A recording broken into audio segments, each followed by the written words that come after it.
Even if you tried, you wouldn't understand it. Maybe something's missing inside of you. Just a bit of sugar to that heart. Slayers, it's your girl Nami Slay, and welcome back to my channel where we talk about all things business and beauty. For today's video, we are going to be discussing the top 10 ways on how to grow your clientele. I have comprised a list that I feel like has really helped me, and I'm going to tell you guys a little about what not to do, what I did that did not work or that kind of backfired on me, and also what I've done from here on out that has really been working, and I've seen a lot of growth and consistency. And these aren't in any particular order. You can number them in a hierarchy however you want. Without further ado, let's get into it. When trying to grow your clientele, it's a two-part process. One, you gotta get them in your chair, okay? And two, you gotta keep them in your chair. I think a lot of people lose that portion there. They don't put enough emphasis on that. They feel like, oh, they're in the chair now, of course they're gonna come back, you know, and then they don't see that person ever again, or they go months without another appointment, that sort of thing. So number one on this list of how to get them in the chair is stop trying to market to your soft network. And a soft network for me means people that you already know, people that are already familiar with you, your friends, your girlfriends. Stop marketing to them because they already know you. And if they were going to, you know, book you, they would do that. They already have you on Facebook. They already have you on Instagram. Stop marketing to them. Do not take it personal when people do not support you. What you'll notice is that strangers, people who have never heard your name or seen you, will book an appointment quicker than those who have known you for years. I can't tell you why that is. It just is what it is, okay? And don't take it personally, because if you're doing what you're supposed to do, you're not worried about them. You're not relying on them to pay your bills. You gotta let it fall off your shoulder. Don't worry about that, boo-boo. Your clients that are meant for you will come for you. Number two on the list of things that can help you build your clientele, create a business page. And your business page should be nothing but business. You keep that professional. You might post a picture of you with your dog, but we're not doing the Bust It Challenge on our business pages, okay? No. We're not doing that on our business pages, okay? You want that to be a place where you can send clients, they can view your work easily, and make a split decision and be like, I'm gonna book this person. Number three tips on how to grow your clientele. Find your niche, find your specialty. I like to boast that I do everything because I do. However, I do have things that I specialize in. Things I prefer to do that put a smile on my face are color and extensions. As far as hair, we'll get into skin and everything else in another video. That's my niche. I actually had a client that was messaging me about microlinks, and in the same 10 minutes, another woman messaged me saying, hey, my mom's looking for someone with microlinks, and I've been seeing your page, and you're one of the best in the city, and come to find out it was her daughter. So, you know what I mean? You want your name to be synonymous with what you specialize in. When they come to your shop, you can tell them about everything else that you do. To get people in the door, you gotta specialize in something. And don't just say you specialize in it. Take courses, practice it, hone that craft where nobody can tell you about it. Like, you know it front ways to back way. One thing that I was always told is you don't practice until you get it right. You practice until you can't get it wrong, because that ensures growth. That ensures that you actually are turning those clients over, your retention rate. Even when I was in cosmetology school, one thing that they would look at is your retention rate. I had a 98% retention rate in cosmetology school. That means 98% of the people that booked with me rebooked with me. That high retention rate will correlate over when you get into the field. So if you are in cosmetology school, go to your front desk, ask them, what's my retention rate? How many clients are rebooking with me? Because if you start those strategies now, they're gonna correlate over into the salon. I really cannot stress the importance of working on your techniques and your approaches while you're still in school. Don't waste time. Don't wait until you get into the salon to be like, man, maybe I should work on my retention rate. No, work on that now. Get a booking app. You can do a booking app or a website, but you need something digital where clients can go to, they're sitting at home, on the couch, I'm gonna book me a hair appointment, okay? Don't do the paper book or the text message thing because you're going to lose track of that. Clients would text me and be like, oh, I wanna come in and do da-da-da. And I'd be like, okay, cool, yeah, come in at 1 o'clock. And then I put it down and I'm like, I'm gonna put that in my book later, I'm gonna schedule it. Something else happens and I forget and they show up at the same time as another client. I've only ever had that happen once, but it was stressful for me. Luckily, the clients were understanding, but that's a very stressful situation to be in as a stylist, especially now with COVID when we're worried about capacity standards, that sort of thing. You don't want to accidentally book yourself double, especially if it's services that you can't do while double booking, okay? I'm great at double booking, but since COVID, I've really tried my best not to do that to clients just because of safety reasons. Okay, get a booking app. It will save you time and headache. It also helps you keep track of what you're making, and you'll also be able to see, you know, who all's booking with you. You can mark it. Whenever they book an appointment, they have to put in some form of contact. So every month I send out, you know, my specials for the month. You don't spam them. Now don't spam them. Nobody likes to be spammed, okay? But you do want to show that, hey, I am marketing to you and you have that collection of client information if you use a booking app or website, or if you do have a website, link it to your booking app or vice versa. Tip number 4, side note, a subscription to a marketing software, okay? Like an app like Canva. I love Canva. It's so easy to use. And there's tons of videos on YouTube here that can show you how to get the most out of it. But they have a free version.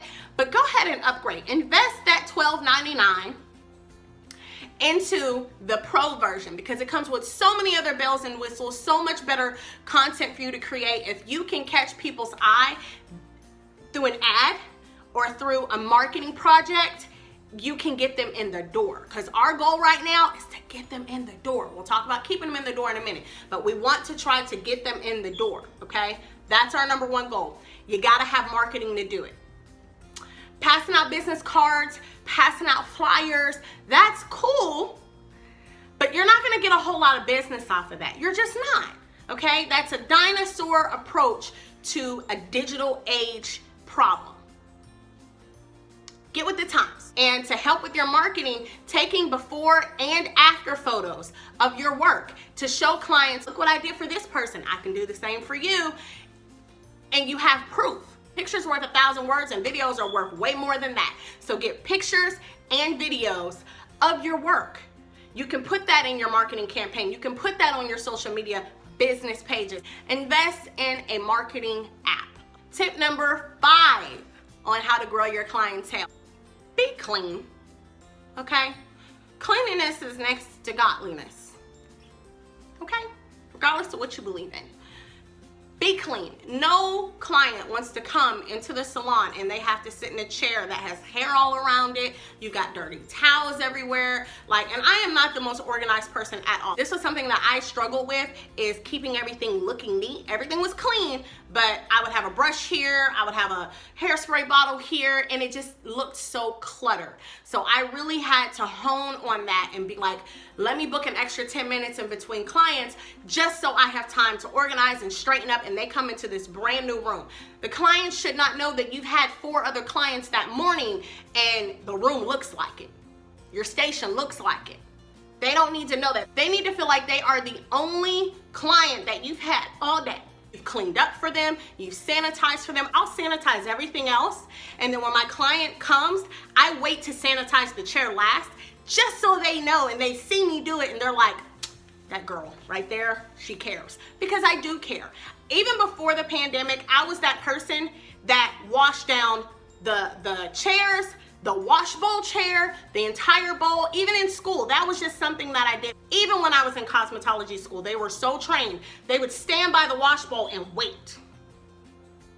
They would wait for the chair to be clean. I remember one day we had a super saver day, which was basically like we tried to get as many clients in as possible, and they would give you an assistant, which would be another student to help you like wash and get things prepared. Well, I had a friend washing and getting all of my clients prepared. Afterwards, she pulled me aside. She was like, you know, you could have told me that your clients were spoiled.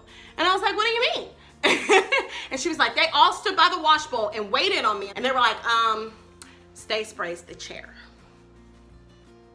And she was like, you had me looking bad, because I was like, oh, I can spray the chair too. I didn't know that's her routine. So develop that routine and train your clients, and they appreciate that. They do. They know they're not going to get a staph infection from me. They know they're not going to catch a communicable disease. You never want to be known as the hairstylist that gave someone a staph infection. Like, never, ever, ever, ever is that a good look, okay? And there's no way you can explain your way out of that. It's bad for public health. It's bad for you. Bad news travels fast. Bad news can travel around the world, while good news is still putting on its shoes. So eliminate that and just book a couple extra minutes in between clients if you are super stacked, to be like, hey, give me a moment. I'm trying to get cleaned up. I'll call you in when I'm ready, or I'll call you over when everything is sanitized. And I guarantee you'll never have a client be like, why can't I get in the chair now? I don't mind sitting on top of somebody else's hair. Never gonna say that. It's never gonna happen, okay? So now that you've got them in your chair, we're gonna work on how we're gonna keep them in your chair. This is one thing that I cannot stress enough, which you should be doing this regardless, but I get it, sometimes we forget, you know, we've been in the salon so long, whatever. Do a consultation on every single client. I don't care what service they're getting, they need a consultation, especially if they're getting a high dollar service. Even book out extra time. If you're paying me more than $400 for the service I'm gonna provide you, we're getting a 30-minute consultation, because I need to understand what we're doing. We get a roadmap, a game plan, so you're confident, the client is confident in your skills, and you know exactly what's gonna happen. You know how it's gonna play out. If I have a client that I know I'm doing lock extensions on, I'm gonna say, hey, let's get a consultation and tell me about your goals. Tell me why you want what you want. Ask open-ended questions. Don't do that yes or no. So does your scalp get dry? Yes. Instead of that, say something like, so tell me a little bit about your scalp. What are some issues that you think you have? You see how that opens up the door for them to expound on it? It's not just yes, no, that sort of thing. You want them to start telling you everything that they are dealing with, so that way you don't have any surprises when you start your service, no matter what it is. I believe a consultation is another way that you can kind of set the bar a bit higher than other stylists, because it is something that a lot of stylists forget to do. For whatever reason, they forget to do it. And I've had clients tell me, you know, I've never had someone take the time and actually look at my hair and look at my scalp, my skin, and they actually, you know, care and go in depth with me. And I'm like, how have you never had that, lady? You're 40 years old. But it's not her fault. That's just the nature of the beast in this industry. So that is a really easy way that, one, serves multiple purposes. It can help you keep your clients in your chair because they know that you actually care. And it's also a way to show off to them that you know what you're talking about. You are an expert in what you are getting ready to do on them. And the only way for them to be able to feel that way is if you're talking to them and engaging in that consultation. The next thing I want to get into is etiquette. Be on time. Be on time. And this is coming from someone who would probably be late to her own funeral, but I ain't late to them clients. Because I want them to know that I value and respect their time. And yes, things do happen. The moment you know that you're gonna be behind, you need to contact your next client and let them know, because what that does is, one, it gives them a heads up and be like, hey, just so you know, I'm running behind today. They can go run another errand, they can go get something to eat, and they're not frustrated. They don't feel like they've wasted their time. You want to show your clients that you respect their time. If you're gonna be more than 5 minutes late, send a text. Give them a call. Say, hey, I'm running a little bit behind today. The moment that you know it. If they have an appointment at 3 o'clock and it's 12 o'clock and you got a color correction and you're like, this thing has gone all the way sideways, reach out to your client at 12 o'clock and be like, look, I know you're coming in at 3. Is there any way we can push you to 3:45? I'll give you a deep condition on the house. Or, you know, something to show them that, hey, I value your time. I respect you as a person and I value you as a client. Okay? Be on time. Next tip, make your clients comfortable. You've gotten them in with all of your great marketing. You've sanitized the room so they know they're safe. You sit them in the chair, and now you gotta make them comfortable. I like to put on versatile music for my clients. I also like Alina Baraz, but you gauge your clientele. If they're older, put on a little bit of oldies, something that might relate to them. Keep your music relatable and professional. Make them feel like they are at home. On my reviews, a lot of my clients say, I felt like I was at home. I offer them refreshments. I offer water, granola, chips, whatever it is that I feel like will keep my clients comfortable and at ease while they're getting a service from me. That's what I offer. And I don't spend a lot on it. I might spend $30, maybe $40 a month. That little gesture goes a long way with my clients. They know if they're rushing in and they didn't have time to stop and eat because they just got off work or for whatever reason, Namaste is gonna have a water bottle for them and some snacks. They're gonna be very, very comfortable in my chair. I have a smart TV in my studio where, and if you don't have access to a smart TV, just get your Roku stick. It's like 30 bucks at Walmart, okay? Get a Roku stick, plug it in the side of the TV and be like, hey, I have Netflix, Hulu, and whatever else is on TV. You watch TV while I make you beautiful, okay? You relax. This is probably one of the only times that they get in their busy lives to just be like, namaste. I guarantee you that will correlate into them wanting to book more. Make them comfortable. Also, remember to call them by their name, whether you call them by their last name or their first name. Simply calling someone by their name commits you to memory. Okay, it builds a better connection than saying ma'am or hun, I'm a big hun, or a shug, you know, because I'm in the South. Call them by their name as well, so that way you know who they are. Be like, hey, Mrs. Janet, how are you? Good to see you again. Greet them with a smile. Even if you've had a heck of a day, you greet each client with a brand new smile and you be like, I am so happy to see you today. Come on in. Okay. It's not hard. And the last tip number 10. I kind of stopped counting them off in here. Can't stress this enough. Rebook them while they're in the chair. Rebook them while they're in the chair. When you're done with that service and you're showing them all these beautiful photos that you've taken, look at this, this is what I took you from, this is where you are now. You need to say, hey, to maintain this look, we need to see you back in 4 weeks or whatever the time frame is for the service that you just gave them. Here, let me pull my schedule up and you tell me if these days work for you. It's okay to ask for that appointment before they get out the chair. A lot of times they'll thank you for it. Oh, thank you so much. I really do need to get on the schedule with getting my hair done. I need to get on the schedule with getting my skin worked on, my nails. Yes, please get me in. Especially now with COVID, where scheduling with beauty professionals is so wonky, they will appreciate you asking them for that next appointment. Also, it increases your retention rate because if a client, say for instance, they already have an appointment on the books, they're more likely to keep that appointment because it's already scheduled than calling you and being like, hey, let me get an appointment. No, they're gonna keep the appointment that they already have. We're gonna go back to a previous point, is that booking app. A lot of other booking apps like Vagaro, Booksy, those sort of apps, they require clients to book an appointment with a valid credit card. What that credit card does is ensure that this client is reserving that time spot and they're putting up the charging information. They only charge them like $1 just to make sure the thing is valid, and then they give the $1 back. But it ensures that that client is not just playing with your time. They are actually intending on coming to their appointment because they've made the extra step to input their payment information. You will want a cancellation policy and make sure it is clearly stated. I have a cancellation policy where if you book me and you don't cancel your appointment within 24 hours, you pay for 50% of your appointment. If you don't show up for your appointment and you don't call and you don't show, you pay for 100% of your appointment.